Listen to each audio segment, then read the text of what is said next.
ثانی کے پیچھے چلنا چاہتے ہیں، ان تمیلوا میلا عظیما، وہ یہ چاہتے ہیں کہ تم بالکل سیدھے راستے سے ہٹ جاؤ۔ یرید اللہ یہ چاہتے ہیں کہ تم کو سہولت میں مبتلا کریں اور انسان کو کمزور ہی پیدا کیا گیا ہے۔ یا ایھا الذین آمنوا، اے ایمان والو، اپنے مال آپس میں ایک دوسرے کا مال ناحق مت کھاؤ، الا ان تکون تجارتا، الا یہ کہ وہ ایسی تجارت ہو جو آپس کی خوش دلی سے ہو، اور دیکھو اپنے آپ کو قتل مت کرنا، بے شک اللہ مہربان ہے۔ کوئی انسان اگر اپنے کسی مسلمان بھائی کو مار رہا ہے تو یوں سمجھیے جیسے وہ اپنے آپ کو قتل کر رہا ہے۔ اس لیے قرآن کریم میں جگہ جگہ یہ عنوان اختیار کیا، لا تقتلوا انفسکم ومن یفعل ذلک، اور جو یہ کام کرے گا، کسی مسلمان کو قتل کرے گا، عدوانا وظلما، حد سے تجاوز کرتے ہوئے اور ظلم کرتے ہوئے، فسوف نصلیہ نارا، تو ہم اس کو ایسی آگ میں بھیج دیں گے، وکان ذلک علی اللہ یسیرا، اور اللہ کے لیے تو بالکل آسان ہے۔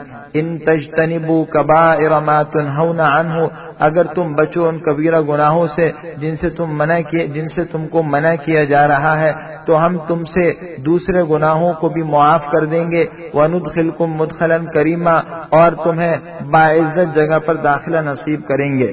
آگے فرماتے ہیں وَلَا تَتَمَنَّوْا مَا فَضَّلَ اللَّهُ بِهِ بَعْضَكُمْ عَلَى بَعْضٍ، اور اللہ نے تم میں سے بعض کو بعض پر جو فضیلت دی ہے اس کی تمنا مت کرنا۔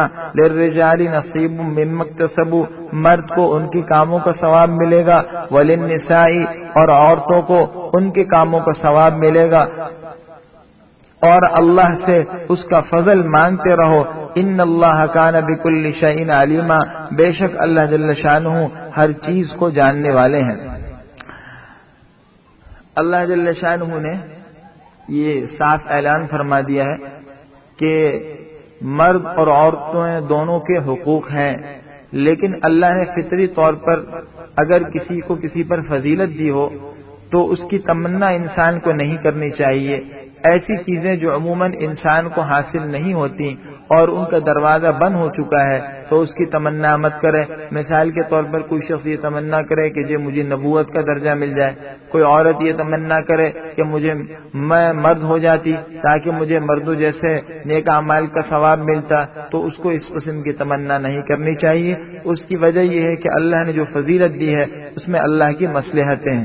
وَلِكُلٍّ جَعَلْنَا مَوَالِيَ مِمَّا تَرَكَ الْوَالِدَانِ وَالْأَقْرَبُونَ، والدین اور رشتہ دار جو مال چھوڑتے ہیں اس میں ہر ایک کے ہم نے حقدار مقرر کر دیے ہیں۔ والذین عقدت ایمانکم، اور جن لوگوں سے تمہارا معاہدہ ہو چکا ہے، فآتوہم، تو ان کو بھی ان کا حق دے دو، بے شک اللہ جل شانہ ہر چیز پر گواہ ہے۔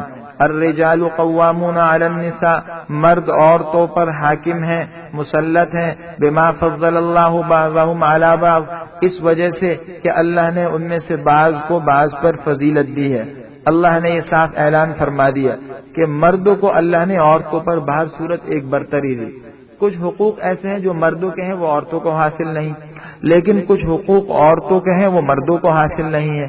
ہر ایک کی کچھ نہ کچھ امتیازی خصوصیات اپنی جگہ ہیں، کیونکہ ان کی فطری ساخت میں اور ان کی صلاحیتوں میں فرق ہے، لیکن ایک اعلان یہ فرمایا کہ بہر صورت مردوں کو ایک درجہ فضیلت ہے، جیسے آپ شروع صورت میں پڑھ چکے ہیں وَلِلرِّجَالِ عَلَيْهِنَّ دَرَجَةٌ، اسی کا یہاں اعلان ہو رہا ہے۔ بات یہ کہ جب بھی کوئی اجتماعی نظام ہوتا ہے تو اس کے لیے ضروری ہوتا ہے کہ کوئی حاکم ہونا چاہیے، کسی کو کوئی کسی عہدے پر برتری حاصل ہونی چاہیے تاکہ وہ نظام صحیح طریقے پر چل سکے، خواہ وہ سیاست کا نظام ہو یا حکومت کا نظام ہو یا کوئی اور نظام ہو۔ تو اسی طرح گھر میں جو اجتماعی نظام ہے وہ بھی جبھی چل سکتا ہے جبکہ اس میں کوئی ایک بڑا مقرر ہو۔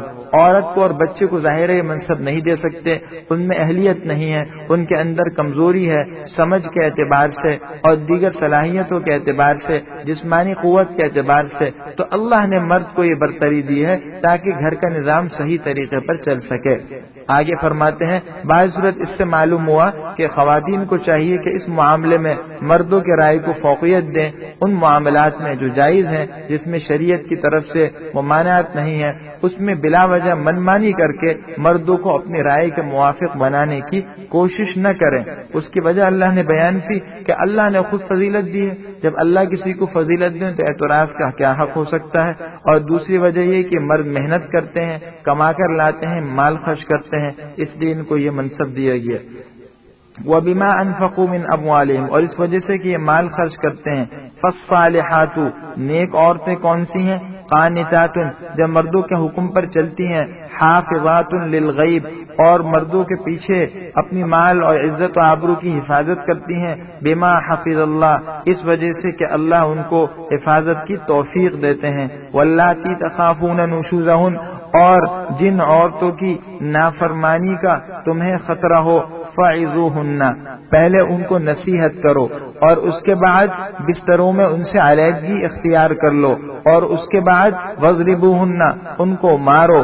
فإن اطعنکم فلا تبغوا علیہن سبیلا، اگر وہ تمہارا کہنا مان لیں تو پھر ان پر کوئی حکم چلانے کے لیے، زیادتی کے لیے کوئی راہ نہ سوچو، بے شک اللہ جل شانہ بلند و برتر اور بہت بڑے ہیں۔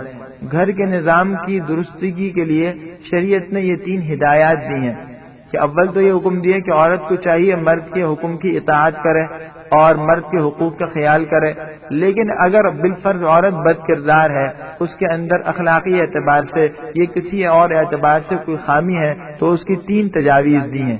پہلی تجویز یہ دی ہے کہ مرد کو چاہیے کہ اس کو تنبیہ کرے، نصیحت کا سلسلہ کرے، ڈانٹ ڈپٹ بھی کر سکتا ہے، باہر صورت سمجھانے کی پوری کوشش کرے۔ دوسرا مرحلہ یہ ہے کہ اگر وہ عورت سمجھنے پر اب بھی باز نہ آئے تو پھر اس عورت سے تھوڑی سی علیحدگی اختیار کر لے، وقتی طور پر علیحدگی ہو جائے، تاکہ اس عورت پر ظاہر عورت فطرتاً کمزور ہے، اس پر اس علیحدگی کا اثر ہوگا۔ اور تیسری نصیحت پھر یہ فرمائی ہے کہ مار بھی سکتے ہو، لیکن یہ یاد رکھیے کہ یہ مارنے کی صرف اجازت ہے، حکم نہیں ہے، اس کو واجب قرار نہیں دیا گیا، بلکہ احادیث مبارکہ میں اس کو ناپسند کیا گیا ہے کہ مرد عورتوں پر ہاتھ اٹھائیں۔ حدیث میں آتا ہے کہ یہ مرد اچھے لوگ نہیں ہیں، ایسے مرد اللہ کے یہاں پسندیدہ نہیں ہیں۔ بات یہ ہے کہ اسلام کی جو آیات ہیں اور تعلیمات ہیں، وہ صحرائی، بدو، جاہل اور ان پڑھ لوگ سب کے سب اس کے مکلف ہیں۔ ظاہر بعض معاشرے میں خصوصاً پسماندہ طبقے میں اس طرح کی عورتیں بھی ہوتی ہیں جو مار پیٹ کے بغیر باز نہیں آتی، تو ان کے لیے یہ حکم ہے۔ اس کا مطلب یہ نہیں کہ آپ ہر وقت یہ صورت استعمال کریں، ظاہر ہے اس سے دلوں میں بجائے محبت کے دلوں کے اندر انتشار پیدا ہو سکتا ہے۔ وَإِنْ خِفْتُمْ شِقَاقَ بَيْنِهِمَا، اور اگر تم کو خطرہ ہو ان کے درمیان کے اختلافات کا، فَبَعَثُوا حَكَمًا مِّنْ أَهْلِهِ وَحَكَمًا مِّنْ أَهْلِهَا، تو تم ایک منصف مرد کے گھر والوں سے اور ایک منصف عورت کے گھر والوں سے بھیجو۔ إِن يُرِيدَا، اگر یہ چاہیں ان کے درمیان صلح کرانا، اللہ ان کو جوڑ دے گا، ان کے درمیان موافقت پیدا کر دے گا، بے شک اللہ ان کے حالات سے باعلم ہے اور خبیرہ، اللہ جل شانہ باخبر ہے۔ یہ ایک صورت ہے کہ ایک منصف مرد کے خاندان میں ایک اور منصف عورت کے خاندان میں منتخب ہو جائے، اور اس کے بعد دونوں اتفاق رائے سے کسی بات کو طے کر لیں، اور یہ بھی ہو سکتے ہیں مرد اور عورت جو ہے ان کے حوالے کر دیں کہ بھائی تمہیں اس سلسلے میں اختیار ہے۔ جب اصلاحی تمام تدبیریں ناکام ہو جائیں پھر یہ صورت اختیار کی جا سکتی ہے، اور پھر اللہ جل شانہ کی مدد بھی ہوگی۔ آگے اللہ جل شانہ نے نیک کاموں کی یعنی اپنی عبادت کی اور اپنے بندوں کے ساتھ جن میں مختلف قسم کے لوگ ہیں ان سے حسن سلوک کی تعلیم دی ہے۔ وَاعْبُدُوا اللَّهَ وَلَا تُشْرِكُوا بِهِ شَيْئًا، اللہ کی عبادت کرو، اس کے ساتھ کسی قسم کا شرک مت کرو۔ وَبِالْوَالِدَيْنِ إِحْسَانًا، اور حسن سلوک کرو والدین سے اور رشتہ داروں سے، وَالْيَتَامَى، اور یتیموں سے اور مسکینوں سے، اور اس پڑوسی سے جو تمہارا رشتہ دار ہے، اور دور کے ہمسائے اور دور کے پڑوسی سے، والصاحب بالجنب، اور اس اجنبی ساتھی سے، وابن السبیل، اور مسافر سے اور باندیوں سے، بے شک اللہ جل شانہ متکبر اور فخر کرنے والے کو پسند نہیں کرتے۔ ایک پڑوسی وہ ہے جو آپ کا رشتہ دار ہے، اس کے 2 حقوق ہیں، ایک رشتہ داری کا ہے آپ سے رحمی کرے، اور ایک حق جو ہے وہ پڑوسی ہونے کا ہے۔ اور ایک پڑوسی وہ ہے جس کو کہا والجار الجنب، رشتہ دار نہیں ہے، دور کا ہے یعنی اجنبی ہے، بہرحال پڑوسی ہونے کی حیثیت سے اس کا بھی حق ہے۔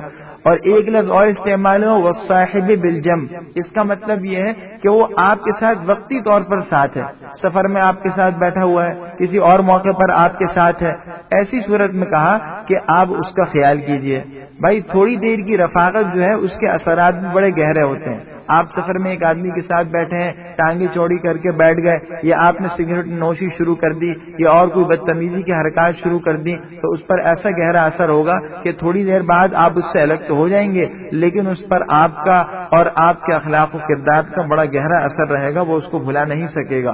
الذین یبخلون، وہ متکبرین کون ہیں؟ جو اللہ کو ناپسند ہیں، یہ وہ لوگ ہیں جو بخل کرتے ہیں اور لوگوں کو بھی بخل کا حکم دیتے ہیں، اور اللہ نے ان کو اپنے فضل سے جو دیا ہے اس میں چھپاتے ہیں۔ اہل کتاب کو اللہ نے کتاب دی، تورات دی، ان نے کتاب کی باتوں کو چھپایا۔ آج کا مسلمان بھی اگر دینی تعلیمات چھپائے گا وہ اس کے اندر داخل ہو جائے گا۔ اللہ فرماتے ہیں ہم نے کافروں کے لیے دردناک عذاب تیار کر رکھا ہے۔ اور کون لوگ ہیں؟ وہ لوگ جو اپنے مال کو لوگوں کے دکھاوے کے لیے خرچ کرتے ہیں، اللہ اور آخرت کے دن پر ایمان نہیں رکھتے۔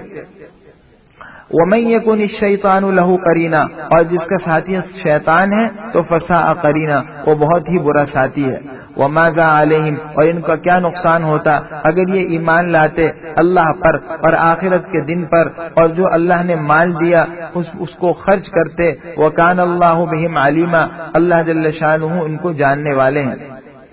ان اللہ لا یظلم مثقال ذرہ، بے شک اللہ جل شانہ ذرہ برابر بھی کمی نہیں کر سکتے کسی کے نیکی کے ثواب میں۔ وَإِن تَكُ حَسَنَةً، اور اگر ایک نیکی ہوگی تو اللہ اس کو بڑھا کر دے گا اور اپنی طرف سے بہت بڑا اجر عطا کرے گا۔ انسان اس دنیا کے اندر جو بھی نیکی کرے گا اللہ کے یہاں پورا پورا ملے گا۔ اللہ ظالم نہیں ہے، ایسا نہیں ہو سکتا۔ ہاں یہ اللہ ضرور کر دیں گے کہ بہت سے گناہ ہوں تو ان کو مٹا دیا جائے، اس کی رحمت چل جائے، لیکن ایسا نہیں کریں گے کہ کوئی نیکی ہو اور اس کو ضائع کر دیا جائے، الا کہ انسان ہی کوئی نیکی کرے اور پھر اس کو خود ہی ضائع کر دے۔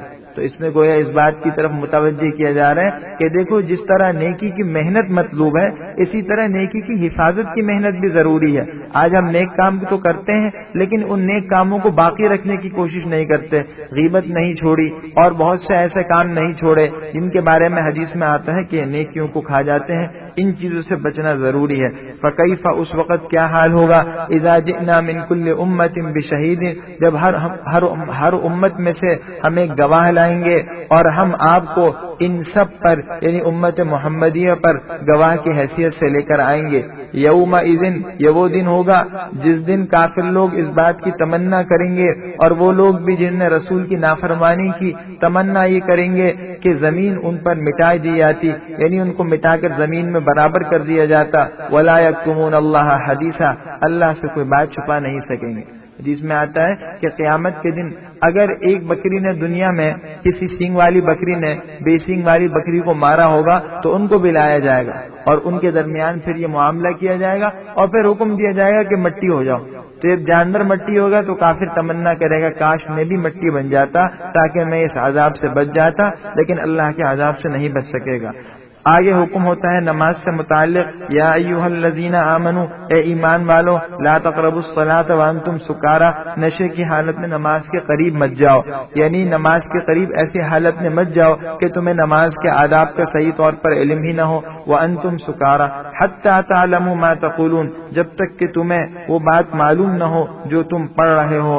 انسان کو اتنا ہوش ہونا چاہیے۔ ولا جنوبا، جنابت کی حالت میں بھی نماز کے قریب نہیں جا سکتے۔ الا عابری سبیل، الا کہ تم مسافر ہو، مسافر کے لیے گنجائش ہے کہ وہ حالت جنابت میں بھی نماز پڑھ سکتا ہے بشرطے کہ وہ تیمم کر لے، جس کا حکم آگے وضاحت سے آ رہا ہے۔ حتی تغتسلوا، یہاں تک کہ تم غسل کر لو۔ وان کنتم مرضی، اگر تم بیمار ہو، او علی سفر، یا مسافر ہو، او جاء احد منکم من الغائط، یا تم میں سے کوئی بیت الخلاء سے ہو کر آیا ہو، ولم تجدوا او لامستم النساء، یا عورتوں سے مباشرت ہم بستری کر لو اور پانی تمہارے پاس نہ ہو تو تم تیمم کر لو صعیدن طیبا، پاک مٹی سے، اور اپنے چہروں اور ہاتھوں پر پھیر لو، بے شک اللہ جل شانہ معاف کرنے والے مہربان ہیں۔ جو لوگ یہ کہتے ہیں کہ دین بہت سخت ہے، دین کے اندر بہت سخت پابندیاں ہیں اور دین ایسا ہے جس پر عمل کرنا مشکل ہے، وہ ذرا ان آیات پر اور قرآن کریم کی دیگر تعلیمات پر غور اور توجہ کریں کہ دین کتنا آسان ہے۔ دین یہ کہتا ہے کہ اگر پانی نہ ہو تو انسان مٹی ہی کو طہارت سمجھ کر مٹی کو اگر چہرے پر اور ہاتھوں پر مار لے تو اس صورت میں بھی انسان پاک ہو جائے گا۔ اللہ کی بارگاہ سے راندہ درگاہ نہیں بلکہ اس کی ہر قسم کی عبادت قبول ہے، اس طرح پاک ہے۔ اور ذرا یہ بھی سوچ لیجئے کہ شریعت کا ہر حکم اس پر عقل دوڑانے کی بھی ضرورت نہیں ہے۔ بظاہر یہ منطق تو سمجھ میں نہیں آتی کہ مٹی تو انسان جھاڑتا ہے، یہاں یہ کہا جا رہا ہے کہ مٹی سے تم پاکی حاصل کر لو۔ بات یہی ہے کہ اللہ نے جو حکم دیا اس پر عمل کر لینا اور اس کو دل میں یقین میں لے آنا، یہی ایک مسلمان کی شان ہے۔ الم تر الی الذین، کیا آپ نے نہیں دیکھا ان لوگوں کو جن کو کتاب کا حصہ دیا گیا یعنی تورات کا، یہ لوگ گمراہی کو خرید رہے ہیں، وَيُرِيدُونَ أَن تَضِلُّوا السَّبِيلَ، اور یہ لوگ چاہتے ہیں کہ تم سیدھے راستے سے بھٹک جاؤ۔ وَاللَّهُ أَعْلَمُ بِأَعْدَائِكُمْ، اور اللہ جل شانہ تمہارے دشمنوں کو خوب جانتے ہیں۔ وَكَفَى بِاللَّهِ وَلِيًّا وَكَفَى بِاللَّهِ نَصِيرًا، اور کافی ہے اللہ دوست ہونے اور مددگار ہونے کے اعتبار سے۔ من الذین ہادوا، یہودیوں میں کچھ لوگ ایسے بھی ہیں، یحرفون الکلم عن مواضعہ، جو کلمات الہی کو ان کی جگہوں سے بدلتے ہیں۔ یہود کی سازشوں کو کھولا جا رہا ہے، ہر دور میں یہ سازشیں پائی جاتی ہیں۔ ایک تو یہ کہ اپنی کتاب کے اندر تبدیلی کر لی، یا تو اس کے الفاظ بدل دیے یا اس کے معنی بدل دیے، دونوں صورتیں ہیں تحریف میں۔ یہ تو ان کا ایک طرز عمل برا ہے، اور ان کے اندر کچھ زبانی باتیں بھی ایسی ہیں جو غلط ہیں۔ یہود نے ایسے کرتوت اختیار کر رکھے تھے جس سے مسلمانوں کو اور حضور کو تکلیف ہوتی، چنانچہ یہاں پر اللہ نے ان کے ان کرتوتوں کی قلی کھولی ہے۔ کس طرح؟ 3 الفاظ کہتے ہیں، وَيَقُولُونَ، کیا کہتے ہیں؟ سَمِعْنَا وَعَصَيْنَا، ہم نے سنا اور مانا نہیں۔ اس کا ایک مطلب تو کیا ہے، ہم نے سنا اور دوسروں کی بات نہیں مانی، صرف آپ کی بات مانی۔ لیکن دل میں کیا مطلب ہوتا تھا کہ ہم سن تو رہے ہیں لیکن آپ کی بات نہیں مان رہے۔ ڈٹائی میں اس طرح کے الفاظ کہتے تھے۔ اور دوسری بات کیا کہی، وَاسْمَعْ غَيْرَ مُسْمَعْ، اور آپ سنیے اور آپ کو سنائی نہ جائے، یعنی ایسی بات نہ سنائی جائے جو آپ کو خوش کرے، جو اچھی کرے۔ یہ معنی ان کے دل میں تھے، اور اس کا ظاہری مطلب یہ ہے کہ آپ کسی رنجیدہ بات کو نہ سنیں، لیکن دل میں یہ مطلب تھا کہ نہیں آپ کسی اچھی بات کو نہ سن سکیں۔ تیسری بات کیا کہتے تھے، وراعنا، ہمارا خیال کیجیے۔ یہ 3 الفاظ ایسے تھے کہ جس کو وہ غلط مقصد میں استعمال کرتے تھے۔ اس تیسرے لفظ کی وضاحت سورہ بقرہ میں ہو چکی ہے۔ ان سب سے کیا مقصد تھا؟ اللہ فرماتے ہیں لین بألسنتہم، اپنی زبانوں کو موڑتے ہوئے، وطعنا فی الدین، اور دین میں طعن و تشنیع کرنے کے لیے۔ وَلَوْ أَنَّهُمْ قَالُوا سَمِعْنَا وَأَطَعْنَا، اللہ فرماتے ہیں تینوں الفاظ بدل دو، اس طرح کہنا چاہیے تھا ان کو، اور اگر یہ کہتے سمعنا وأطعنا، ہم نے سنا اور کہنا مانا، واسمع، اور سن لیجئے، اتنا کہیں، غیر مسمعین کہنے کی ضرورت ہی نہیں۔ وانظرنا، راعنا کے بجائے کیا کہتے، وانظرنا، ہمارا خیال کیجئے، لکانا خیر لہم واقوم، یہ ان کے لیے زیادہ بہتر ہوتا اور یہ بات بھی درست ہوتی، لیکن اللہ نے ان کے کفر کی وجہ سے ان پر لعنت کر دی۔ فلا یؤمنون الا قلیلا، یہ ایمان نہیں لاتے مگر سوائے تھوڑے لوگوں کے۔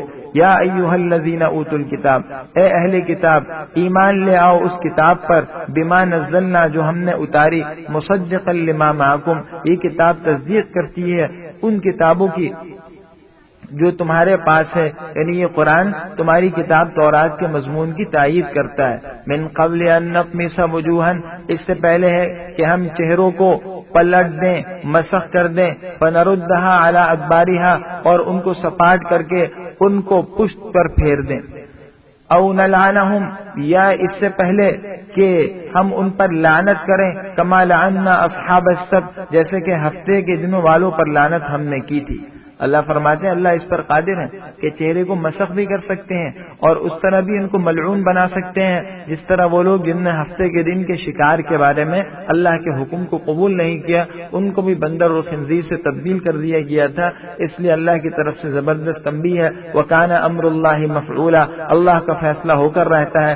آگے صاف اعلان ہے، إِنَّ اللَّهَ لَا يَغْفِرُ أَن يُشْرَكَ بِهِ، دیکھو اللہ شرک کو تو معاف نہیں کریں گے اور اس کے علاوہ ہر گناہ کو جس کو چاہے معاف کر دیں۔ وَمَن يُشْرِكْ بِاللَّهِ، جس نے شرک کیا تحقیق اس نے بہت بڑا بہتان باندھا۔ کفر اور شرک کی معافی کی کوئی صورت نہیں ہے، اور جتنے گناہ ہیں سب کے سب اللہ کی رحمت کے مقابلے میں ہیچ ہیں، اللہ ان سب کو معاف کر سکتے ہیں۔ الم تر الی الذین یزکون انفسہم، کیا آپ نہیں دیکھتے ان لوگوں کو جو اپنے آپ کو تزکیہ، جو اپنے آپ کو پاکیزہ قرار دیتے ہیں، بلکہ در حقیقت اللہ ہی جس کا چاہتا ہے پاک کرتا ہے. ولا یظلمون فتیلا، اور ان پر ذرہ برابر ظلم نہیں ہوگا. انسان سے کیسے ہی نیک اعمال ہو، اس کو یہ ذمہ نہیں دیتا کہ وہ اپنے آپ کا تزکیہ کرے، یعنی اپنے آپ کو پاکیزہ قرار دے. حقیقت یہ ہے کہ اللہ جس کو پاکیزہ کرے وہی پاکیزہ ہے. انظر کیف یفترون علی اللہ الکذب، آپ دیکھ لیجئے کہ وہ اللہ پر جھوٹ کس طرح باندھ رہے ہیں. وکفی بہ اسما مبینا، اور یہی سری گناہ کافی ہے. الم تر الی الذین اوتوا نصیبا من الکتاب، کیا آپ ان لوگوں کو نہیں دیکھتے جن کو کتاب کا ایک حصہ دیا گیا ہے. یؤمنون، یہ ایمان رکھتے ہیں، بالجبت والطاغوت، کس پر؟ بتوں پر اور شیطان پر. اور وہ کہتے ہیں کافروں کو ہؤلاء اہدی من الذین آمنوا سبیلا، کہ یہی کافر لوگ ایمان والوں سے زیادہ صحیح راہ پر ہیں. بعض یہودیوں نے کافروں کے ساتھ خفیہ طور پر روابط کیے اور کافروں سے خفیہ طور پر مراسم استوار کر کے ان کے سامنے یہ بات کہی، ابو سفیان سے اور دیگر مشرکین مکہ سے، کہ واقعی تم لوگ نبی کریم صلی اللہ علیہ وسلم سے زیادہ حق پر ہو. اللہ نے یہ آیت نازل کر دی. آج کا مسلمان بھی اگر کافروں کو یہی وطیرہ اختیار کرے گا، زبان سے تو اسلام کا کلمہ پڑھ رہا ہے لیکن دل میں کافروں کو چھپ کر اور دل کے اندر اور خفیہ طور پر ان سے یہی کہہ رہا ہے کہ تم لوگ ہی صحیح ہو اور ہم تمہارے ہر مطالبے کو ماننے کو تیار ہیں، تو یہ مسلمان بھی گویا ان لوگوں میں داخل ہے. یہی وہ لوگ ہیں، اللہ فرماتے ہیں، جن پر اللہ نے لعنت کی ہے. وَمَن يَلْعَنِ اللَّهُ، اور جس پر اللہ لعنت کر لیں، فَلَن تَجِدَ لَهُ نَصِيرًا، تو آپ کو اس کا کوئی مددگار نہیں پائیں گے. أَمْ لَهُمْ نَصِيبٌ مِّنَ الْمُلْكِ فَإِذًا لَّا يُؤْتُونَ النَّاسَ نَقِيرًا، کیا ان کے پاس بادشاہی کا کوئی حصہ ہے کہ اگر ایسا ہو تو یہ لوگوں کو ذرہ برابر اور تل برابر بھی کچھ نہ دیں؟ یعنی اول تو ان کو سلطنت حاصل ہی نہیں ہے، اور حقیقت یہ اگر سلطنت مل بھی جائے تو ان کے حسد کا اور ان کے بخل کا یہ عالم ہے کہ ان سے ایک ذرہ برابر ملنے کی توقع نہیں کی جا سکتی. ام یحسدون الناس، کیا یہ دوسرے لوگوں سے حسد کرتے ہیں اس بات پر کہ اللہ نے ان لوگوں کو یعنی مؤمنین کو اپنے فضل سے نوازا. فقد آتینا آل ابراہیم الکتاب والحکمہ، بے شک ہم نے تو خاندان فضل سے نوازا، بے شک ہم نے خاندان ابراہیم کو کتاب اور دانائی عطا کی تھی اور ان کو بڑی سلطنت بخشی تھی. کہ اولاد یہود جو حضرت ابراہیم کے بیٹے ہیں اور حضرت ابراہیم علیہ السلام کو اللہ نے ساری نعمتیں عطا کی، تو یہ بھی ان نعمتوں کے مستحق تھے لیکن انہوں نے خود ناشکری کی جس کی وجہ سے یہ نعمتیں ان سے چھین لی گئی. فَمِنْهُمْ مَنْ آمَنَ بِهِ، ان میں کچھ لوگ ایسے ہیں جو اس قرآن پر ایمان لائے. وَمِنْهُمْ مَنْ صَدَّ عَنْهُ، کچھ ایسے ہیں جو اس قرآن سے روکتے ہیں. اور کافی ہے جہنم، وَكَفَى بِجَهَنَّمَ سَعِيرًا، جو کہ دہکتی ہوئی آگ ہے. ان الذین کفروا، وہ لوگ جن نے ہماری آیات کا انکار کیا ہم ان کو ڈال دیں گے آگ کے اندر. کلما نضجت جلودہم، ان کا حال یہ ہوگا کہ جب بھی ان کی کھالیں جل جائیں گی تو ہم بدل کر دوسری کھالیں دے دیں گے. لیذوقوا العذاب، تاکہ عذاب کا مزہ چکھتے رہیں. یعنی انسان کے جسم کا جو حصہ ضائع ہوگا فوراً وہ حصہ دوبارہ آ جائے گا تاکہ تکلیف بڑھتی رہے اور تکلیف کم نہ ہو. بے شک اللہ جل شانہ زبردست اور حکمت والے ہیں. والذین آمنوا وعملوا الصالحات، اور جو لوگ ایمان لائے اور انہوں نے نیک کام کیے ہم ان کو ایسے باغات میں داخل کریں گے جن کے نیچے نہریں بہ رہی ہوں گی. لہم فیہا ازواج مطہرہ، ان کے لیے ہوں گی اس میں پاکیزہ بیویاں، اور ہم ان کو داخل کریں گے گھنے سایوں کے اندر. ان اللہ یأمرکم، بے شک اللہ تم کو حکم دیتا ہے کہ تم امانتیں ادا کرو اس کے حقداروں کو. وَإِذَا حَكَمْتُمْ بَيْنَ النَّاسِ، اور جب تم لوگوں کے درمیان فیصلہ کرو تو انصاف سے فیصلہ کرو. بے شک اللہ جل شانہ تمہیں بہت ہی اچھی نصیحت کر رہے ہیں اور بے شک اللہ سننے والا اور دیکھنے والا ہے. اللہ نے بندوں کو متوجہ اس بات کی طرف کیا ہے کہ دیکھو امانتوں کی ادائیگی کا خیال کرنا. امانت کا ایک مفہوم تو وہ ہے جو بالکل واضح ہے کہ اگر کوئی آدمی کسی کے پاس کوئی مال رکھواتا ہے، کوئی چیز بطور حفاظت کے رکھواتا ہے تو اس کی ذمہ داری ہے کہ وہ اس میں خیانت نہ کرے، نہ اس کو استعمال کرے، نہ اس میں کمی کرے اور مقررہ وقت پر ادائیگی میں ٹال مٹول مت کرے. لیکن اس سے ہٹ کر شریعت کے ہاں امانت کا ایک بڑا وسیع مفہوم ہے. وہ یہ ہے کہ ہر انسان کو اللہ نے جو ذمہ داری دی ہے اور اس پر جو حقوق ہیں ان کو وہ حقوق ادا کرنے چاہیے. چنانچہ موجودہ معاشرے میں دیکھیں اور موجودہ حالات میں دیکھیں کہ اگر کوئی شخص حاکم ہے تو ظاہر سی بات ہے وہ بھی امین امانت دار ہے. رعایا کے حقوق کا خیال کرنا اور ان کی جانوں کا تحفظ اور ان کو بنیادی حقوق فراہم کرنا یہ حکومت کا اور اراکین مملکت کا حق ہے. اسی طرح اگر کوئی شخص کسی صوبے کا گورنر ہے تو اس صوبے سے متعلق تمام امور اس کی ذمہ داریوں میں آتے ہیں. اگر ایک شخص آقا ہے تو وہ غلام کا حاکم ہے. شوہر اپنی بیوی کا حاکم، بچوں کا حاکم ہے، لہذا اس کے ذمہ ہے تو بیوی بچوں کے حقوق کا خیال کرے. بہر صورت یہ حقوق ادا کرنے ضروری ہیں. دوسری بات یہ حکم دی کہ دیکھو انصاف سے فیصلہ کرنا. اسلام در حقیقت عدل و انصاف کا حکم دے رہا ہے. یہاں ایک بات ذہن میں رکھنی چاہیے کہ امانت کی ادائیگی، عدل و انصاف کا لحاظ، شریعت نے اس بات کا حکم دیا ہے کہ ہر آدمی انفرادی طور پر اس کا ذمہ دار ہے. کیونکہ جب ہر آدمی انفرادی طور پر یہ ذمہ داری سمجھے گا اور اس بات کو اپنے ذہن میں جمائے گا کہ میں نے امانت ادا کرنی ہے، دوسرے کا حق ادا کرنا ہے اور عدل و انصاف سے کام لینا ہے، تو خود بخود سارے افراد ایک دوسرے کے حقوق کا خیال کریں گے اور معاشرہ وجود میں آ جائے گا. آج یہ سمجھا جاتا ہے کہ معاشرے میں امن قائم کرنا اور انصاف فراہم کرنا، انصاف سے فیصلہ کرنا صرف حاکموں کا فریضہ ہے، صرف حکومت کا فریضہ ہے اور اس کے لیے پوری محنت ہوتی ہے. باقاعدہ پارلیمنٹ بنتی ہے، اراکین منتخب کیے جاتے ہیں اور اس کے لیے پھر انتخابات دنوں میں جو شور شرابے اور ہنگامے ہوتے ہیں وہ سب کے سامنے ہیں. اور اس کے بعد ملک کے چنے ہوئے دل اور دماغ ایک قانون تیار کرتے ہیں. پھر اس قانون کو نافذ کرنے کے لیے بہت سے افراد منتخب کیے جاتے ہیں. سختی کے ساتھ بھی، نرمی کے ساتھ بھی ہر طرح کے اصول اختیار کیے جاتے ہیں. لیکن اس کے باوجود ملک میں امن و امان اور معاشرے کے اندر ایسی فضا نظر نہیں آتی. اس کی وجہ کیا ہے؟ اس کی وجہ یہی ہے کہ ہر انسان کے دل میں انفرادی طور پر یہ خیال نہیں ہے کہ وہ امانت کی ادائیگی کا اور عدل و انصاف قائم کرنے کا ذمہ دار ہے. اسلام یہ چاہتا ہے بجائے اس طرح کے جھمیلوں کے اور اتنی زیادہ کوششوں کے، اگر انسان انفرادی طور پر یہ پختہ طور پر ارادہ کر لے کہ میرا ہر ایک کے ساتھ امانت اور عدل کے اعتبار سے معاملہ درست ہوگا، تو پھر یہ اس طرح کے سخت قانون تیار کرنے کے اور نہ ان کو لاگو کرنے کی ضرورت پڑیں گے. ورنہ ہو گئی کہ ساری محنت اسی پر صرف ہو جائے گی. خدا کا خوف دل میں نہ ہونے پر امانت اور عدل و انصاف قائم ہو ہی نہیں سکے گا. اور تاریخ گواہ ہے کہ ڈنڈے کے زور پر اور قانون کے زور پر کبھی کوئی چیز اور خصوصاً امن و امان نافذ نہیں ہو سکتی. امن و امان تو جبھی نافذ ہو سکتا ہے جب ملک کے شہری اور علاقے کے رہنے والے خود دل میں اس کی ضرورت محسوس کریں اور ہر ایک دوسرے کو اس کے پورے حقوق ادا کرے. فرماتے ہیں یا ایھا الذین آمنوا، اے ایمان والو، اللہ اور اس کے رسول کی اطاعت کرو، واولی الامر منکم، اور حکام کی اطاعت کرو. اس میں علماء بھی داخل ہیں جو دین کی بات بتاتے ہیں اور حکام بھی داخل ہیں. حکام جو لوگ تمہارے اوپر دنیاوی اعتبار سے حاکم بنا کر مسلط ہیں، ان کا یہ حق ہے کہ بغاوت نہ کی جائے، کوئی ایسا کام نہ کیا جائے جس سے انتشار پیدا ہو، جس سے ان کی حکومت کو خطرہ ہو. فرمایا فَإِن تَنَازَعْتُمْ فِي شَيْءٍ، اگر کسی بات میں تم آپس میں جھگڑا کرو تو اس کو اللہ اور اس کے رسول کی طرف لوٹاؤ. اگر تم اللہ پر اور آخرت پر ایمان رکھنا چاہتے ہو کہ اللہ اور اس کے رسول کی تعلیمات سے ہی فیصلہ کرواؤ. ذَلِكَ خَيْرٌ وَأَحْسَنُ تَأْوِيلًا، یہ بات اچھی ہے اور اس کا انجام بھی اچھا ہے. أَلَمْ تَرَ إِلَى الَّذِينَ، کیا آپ ان لوگوں کو نہیں دیکھتے، يَزْعُمُونَ أَنَّهُمْ آمَنُوا بِمَا أُنزِلَ إِلَيْكَ، جو یہ سمجھتے ہیں کہ وہ ایمان لائے اس پر بھی جو آپ پر نازل ہوا، وَمَا أُنزِلَ مِن قَبْلِكَ، اور اس پر بھی جو آپ سے پہلی کتابیں ہیں. یریدون ان یتحاکموا الی الطاغوت، لیکن اس سب کے باوجود وہ چاہتے ہیں کہ ان شیاطین کی طرف فیصلہ لے جائے. ویرید الشیطان، اور شیطان یہ چاہتا ہے ان یضلهم ضلالا بعیدا، کہ ان کو دور کی گمراہی میں لے جائے.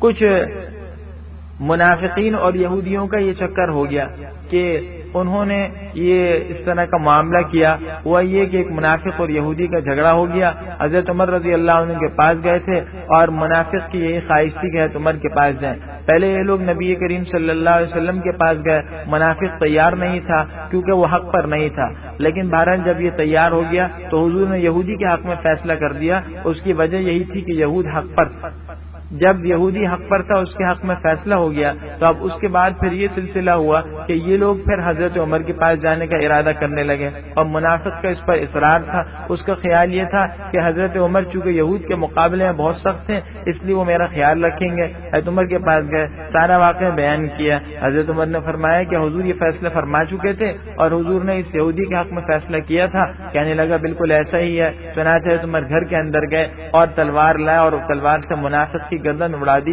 کہ جو اللہ کے رسول کا حکم نہ مانے تو اس کے لیے پھر فیصلہ تلوار ہی ہے۔ بہرحال حضور کے پاس گئے، یہ منافقین جھگڑا کیا، قرآن نے آیت نازل کی جس میں حضرت عمر کی برات کا اعلان کیا اور بتا دی کہ انہوں نے بالکل صحیح فیصلہ کیا ہے کہ جب اللہ و رسول کا فیصلہ ہو گیا تو اس کے بعد کسی اور طرف جانے کی کیا ضرورت ہے۔ اس میں بھی ہمارے لیے بڑا سبق ہے۔ حقیقت یہ ہے کہ اسلام انصاف پسند مذہب ہے۔ اسلام میں قومیت کی یا کسی مذہب کی بنیاد پر کوئی فیصلہ نہیں ہوتا۔ اسلام یہ دیکھتا ہے کہ کون حق پر ہے۔ یہود کی سازشیں اپنی جگہ، اسلام کے خلاف خفیہ تدبیریں اپنی جگہ، لیکن یہ یہود بھی اگر حق پر ہوں گے تو پھر ان کے حق میں ہی فیصلہ ہوگا، اور چنانچہ ایسا ہی ہوا۔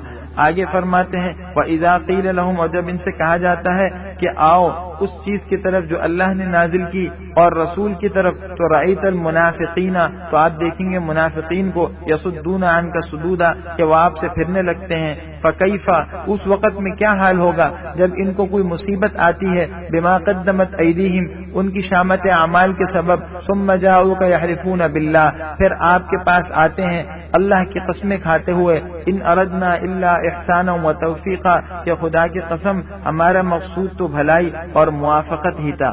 یعنی ویسے تو ہاں میں ہاں ملاتے ہیں لیکن چھپ کر جو ہے اسلام کے خلاف سازشیں کرتے ہیں۔ کوئی مصیبت آتی ہے تو فوراً کہتے ہیں نہیں جی ہم تو بالکل خیر پر ہیں اور حق پر ہیں اور آپ کی بات مانتے ہیں۔ اولئک الذین، یہ وہ لوگ ہیں کہ جن کے دلوں کا حال کو اللہ جانتا ہے۔ اے نبی آپ ان سے بے پرواہی برتیے، وعظہم، ان کو نصیحت کیجیے اور ان سے ایسی بات کہیے جو ان کے دلوں پر اثر کر جائیں۔ وما ارسلنا من رسول، اور ہم نے کوئی رسول نہیں بھیجا مگر صرف اس لیے کہ اس کی اطاعت کی جائے اللہ کے حکم سے۔ رسول اس لیے بھیجے جاتے ہیں کہ رسول کی بات مانی جائے اور رسول کا پیغام سمجھ، اس کو اللہ کا پیغام سمجھ کر رسول کی باتوں پر عمل کیا جائے۔ ولو انہم اذ ظلموا انفسہم، اور اگر یہ لوگ جبکہ یہ اپنے اوپر ظلم کر بیٹھے، جاؤک، آپ کے پاس آتے، فاستغفر اللہ، اللہ سے بھی معافی مانگتے، واستغفر لهم الرسول، رسول بھی ان کے لیے استغفار کرتے، لوجد اللہ تواب الرحیم، تو وہ اللہ جل شانہ کو توبہ قبول کرنے والا اور مہربان پاتے۔